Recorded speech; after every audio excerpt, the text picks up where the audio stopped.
ঠিক। এখানে উপস্থিত আমাদের পার্টির নেতৃত্ব দীপুদি আছেন, আমাদের এই বিধানসভা কেন্দ্রে আমাদের প্রার্থী। আপনারা যারা এখানে আছেন, আমার গুরুজনেরা, আমার ভাইয়েরা, বোনেরা, বন্ধুরা, সবাই আমার নিজেদেরই পাড়ার লোক।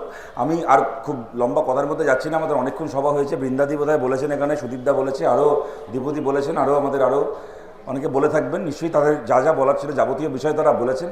আমি সেই কথাগুলোর আর পুনরাবৃত্তি করছি না। আপনারা অনেকক্ষণ ধরে বসে আছেন এখানে, এত ভালো একটা নাটক হলো। নাটক দেখার পরে এমনিও মানুষ একটা অন্যরকম মুডে চলে যায়, তারপরে বক্তৃতা শোনার মতো ধৈর্য বা ইচ্ছে কারো থাকে না।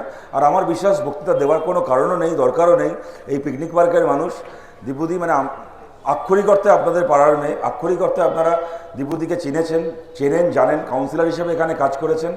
যখন কাউন্সিলর হিসেবে কাজ করেছেন তখনও দেখেছেন কাজ কিভাবে করেছেন। যখন 2015 সালে গায়ের জোরে ছাপ্পা মেরে হারিয়ে দেওয়া হয়েছে তখন আপনারা দেখেছেন কীরকমভাবে এই এলাকায় একটার পর একটা স্কুল, একটার পর একটা পোলিং স্টেশন, এই 67 নম্বর ওয়ার্ডে বিজয়নগর হাই স্কুল থেকে শুরু করে এদিকে ওদিকে অগ্রণী স্কুল থেকে শুরু করে একটার পর একটা পোলিং স্টেশন দখল করে 2015 সালে কিভাবে এই ওয়ার্ডে হারানো হয়েছিল তা আপনারা দেখেছেন। কিন্তু দীপুদির কাজ করার ক্ষমতা সম্পর্কে আপনাদের ধারণা রয়েছে। সুখে দুঃখে আপনারা সবাই জানেন। সবচেয়ে বড় কথা হচ্ছে, এটা পিকনিক পার্কের মানুষকে বলছি, যদি কালকে কোনো একটা কাজ পছন্দ না হয় আপনারা ঝগড়া করতে পারেন, আপনারা বকতে পারেন, দুটো গলা তুলে কথা বলতে পারেন, কিন্তু জাভেদ খানকে ভয় পেতে হয়, জাভেদ খানের সঙ্গের লোকজনকে ভয় পেতে হয়। এখন আমাদের পাড়া এসব এখন শুরু হয়েছে না। আমরাও ছোটোবেলা থেকে এই ওয়ার্ডে বড় হয়েছি। জীবনে সব শুনতাম না কোনো কাউন্সিলরের জন্মদিন বলে রাত্রি 2:30 পর্যন্ত জোরে জোরে মাইক বাজবে। আপনার যদি বাড়িতে কোনো হার্টের পেশেন্ট থেকে থাকে, আপনার ছেলেমেয়ের যদি তার দুদিন পরে পরীক্ষা থেকে থাকে, আমি আন্তরিকভাবে আপনাদেরকে বলছি, এখানে যারা আমাদের কথা শুনতে পাচ্ছেন, তৃণমূলকে যারা ভোট দিয়েছেন তাদেরকেও জিজ্ঞেস করছি, পারবেন জানলা থেকে মুখ বার করে বলতে যে মাইকটা বন্ধ করো, বাড়িতে অসুস্থ রুগী আছে? পারবেন জানলা থেকে মুখ বার করে বলতে যে মাইকটা বন্ধ করো, রাত্রি 2:30 বাজে, পরীক্ষার সময় চলছে, কাল আমার ছেলের কি মেয়ের স্কুলে পরীক্ষা আছে? বলতে পারবেন না। তার কারণটা হচ্ছে জাভেদ খানের লোকজনকে ভয় পেতে হয়। দীপুদিকে ভয় পেতে হবে না, বামপন্থীদেরকে ভয় পেতে হবে না। যদি কোনো কাজ না পছন্দ হয় আপনারা গলা তুলে বলতে পারবেন। আমরা ভয় পাই, আমরা মানুষকে ভয় পাই, মাথা নিচু করে আমরা থাকি সাধারণ মানুষের কাছে। আর এদের বাইক বাহিনী, এদের মস্তান বাহিনীর জোরে এরা এলাকার জমিদার হয়েছে, এরা এলাকার মালিক হয়েছে। এরা ভোটের সময় আসবে হাত জোর করে, বাকি 5 বছর এদের চেহারা কি হয় আপনারা দেখে দেখে এদেরকে চিনে গেছেন। তাই আপনাদের কাছে নতুন করে এগুলো বলার অপেক্ষা রাখে না। আমি আপনাদের কাছে আবেদন করছি, এই ভয়ের পরিবেশ কসবায় শেষ করার জন্য, এই 67 নম্বর ওয়ার্ডে, 66 নম্বর ওয়ার্ডে এই গাজোয়ারি, এই রংবাজির পরিবেশ শেষ করার জন্য আপনারা আমাদেরকে জেতান, আপনারা বামপন্থীদেরকে জেতান, আপনারা কাস্তে হাতুড়ি তারা চিহ্নে ভোট দিয়ে দীপুদিকে এখান থেকে জেতান। আপনাদের ঘরের মেয়ে এলাকার কাউন্সিলর লড়াই করছে, অত ক্ষমতাশালী একটা লোক, রাজ্যের মন্ত্রী, তার টাকার কোনো গাছপাথর নেই, টাকার গুণে শেষ করা যাবে না, তার বাইক বাহিনীর বাইক গুণে শেষ করা যাবে না, তার মস্তান বাহিনী, সিন্ডিকেট বাহিনী গুণে শেষ করা যাবে না। এত ক্ষমতার বিরুদ্ধে আপনাদের ঘরের মেয়ে লড়াই করছে। এই লড়াইয়ে আপনারা পাশে থাকুন। এই লড়াইয়ে যদি আপনারা পাশে থেকেছেন তাহলে এই যাবতীয় বাহিনীকে, যাবতীয় টাকা পয়সা, যাবতীয় ক্ষমতার জোরকে হারিয়ে আমরা কসবায় জিতবো। আপনাদের কাছে আবেদন করছি, আপনারা সেই সুযোগটা আমাদের দিন। আমরা অনেক বছর এই কসবায় কাজ করার সুযোগ পাইনি। 2006 সালের পর থেকে যে 20 বছর হয়ে গেছে এখানে আমরা কাজ করার সুযোগ পাইনি। আপনাদের কাছে আবেদন করছি 20 বছর পরে এই সুযোগটা আমাদেরকে দিন। আমি বাকি কথার মধ্যে যাচ্ছি না, আমি আমার শেষ কথা এখানে বলছি। দেখুন, এই বাইক বাহিনী, মস্তান বাহিনী বলে যাদেরকে বললাম, ঘটনাচক্রে ছোটোবেলা থেকে এদের সাথে আমরাও এক মাঠে খেলাধুলো করে বড় হয়েছি। তুই তোকারি সম্পর্ক এদের মধ্যে অনেকের সাথে। আমি এখনও পর্যন্ত আমি দেখি আমার বিশ্বাস করতে কষ্ট হয়, চিনতে পারি না মাঝে মধ্যে চেহারা দেখলে। যখন রাস্তায় এদের মধ্যে কয়েকজনকে দেখি, সত্যি সত্যি ছোটোবেলা থেকে এদের সঙ্গে যখন মাঠে ফুটবল খেলেছি, ক্রিকেট খেলেছি, বন্ধু ছিলাম, কত ঝগড়াঝাটি করেছি, কখনো ভাবিনি কখনো এদের এই চেহারা দেখতে হবে। এরা কিন্তু কেউ ক্রিমিনাল ছিল না, এরা কেউ মায়ের পেট থেকে ক্রিমিনাল হয়ে জন্মায়নি। এদের কারোর পরিবার একটু গরিব পরিবার হতে পারে, কারোর পরিবার মধ্যবিত্ত পরিবার হতে পারে, কারোর একটু সচ্ছল পরিবার হতে পারে, কিন্তু প্রত্যেকের বাবা মা অত্যন্ত ভালো মানুষ, অত্যন্ত আমরা কাকু কাকিমা বলে এখনও কথা বলি, অত্যন্ত সজ্জন মানুষ তারা। এরা প্রত্যেকে অত্যন্ত ভালো ঘর থেকে আসা ভালো ছেলে ছিল। এরা চোখের সামনে এদেরকে কি চেহারা করছে, এদেরকে তৃণমূল কংগ্রেস আমরা চোখের সামনে দেখছি। আমরা এখানে একটা কথা বলছি, আমরা যে লড়াইটা করছি, এই যে কতগুলো নেতা যারা ক্ষমতায় টিকে থাকার জন্য আমাদের ঘরের ছেলেগুলোকে এই পথে নিয়ে যাচ্ছে। আজকে শুনছি কার বাড়িতে পুলিশ গেছে, কালকে শুনছি কার বাড়িতে ইডি রেড হচ্ছে, সিবিআই রেড হচ্ছে। এইগুলো হওয়ার কথা ছিল না, এদের এটা প্রাপ্য ছিল না।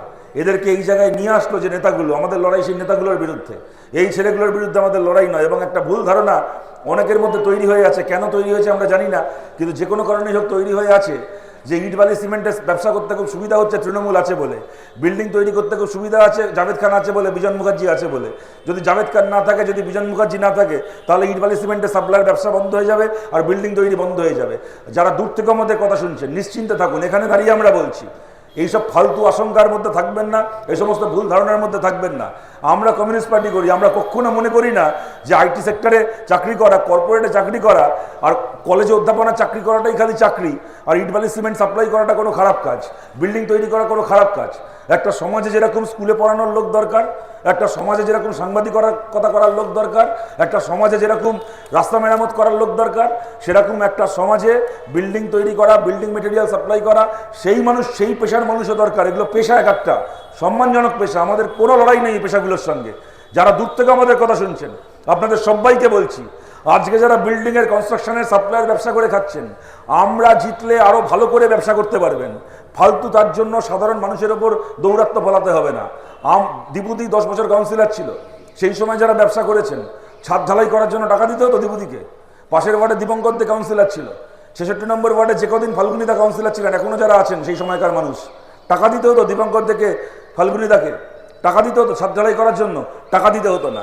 যদি ইট বালি সিমেন্টের ব্যবসাও করেন, আমরা জিতলে, দীপু দাস এই কেন্দ্র থেকে জিতলে অনেক ভালো করে ইট বালি সিমেন্টের ব্যবসাটাও করতে পারবেন। দীপু দাসকে তার জন্য পয়সা দিতে হবে না, টাকা দিতে হবে না, অনেক ভালো করে বিল্ডিং করতে পারবেন। আজকে একটা বিল্ডিং বানিয়ে এত করে এই কর্পোরেশনের ইঞ্জিনিয়ারকে ঘুষ খাইয়ে 4 দিন কাজ বন্ধ হয়ে যাচ্ছে, ইন্সপেকশন হচ্ছে, ওপরের একটা ফ্লোর ভেঙে দিয়ে যাচ্ছে, আবার 7 মাস 8 মাস পরে 1 বছর পরে আবার কাজ শুরু করতে হচ্ছে।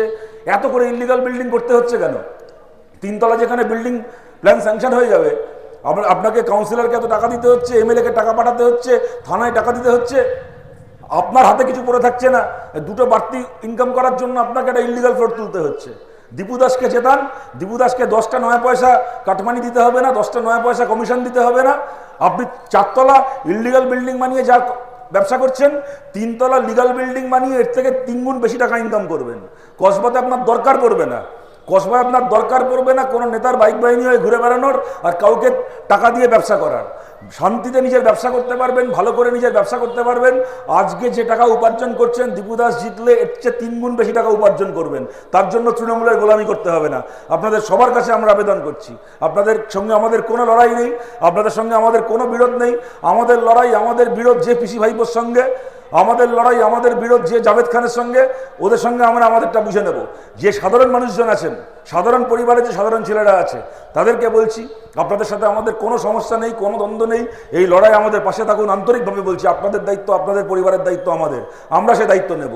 এই লড়াই আমাদের পাশে থাকুন, কাস্তে হাতুড়ি তারা চিহ্নে ভোট দিয়ে আপনারা দীপু দাসকে জেতান। এই পিকনিক পার্কের পাশে কলোনি বাজার, সুনীলনগর কলোনির মানুষজন আছেন, আমাদের বাঁদিকে বিজয়নগর কলোনির মানুষজন যারা আপনারা আছেন, দীপুদি আপনাদের ঘরের মেয়ে, আপনারা এমন লিড দিন এই বুথগুলো থেকে যেন আপনাদের দেওয়া লিডে তার সঙ্গে অন্যান্য এলাকার লিড মিলিয়ে যেন কসবা বিধানসভায় 4 তারিখ আমরা লালাবীর খেলতে পারি। আপনাদের কাছে আবেদন থাকলো, আপনারা সবাই ভালো থাকবেন। নমস্কার।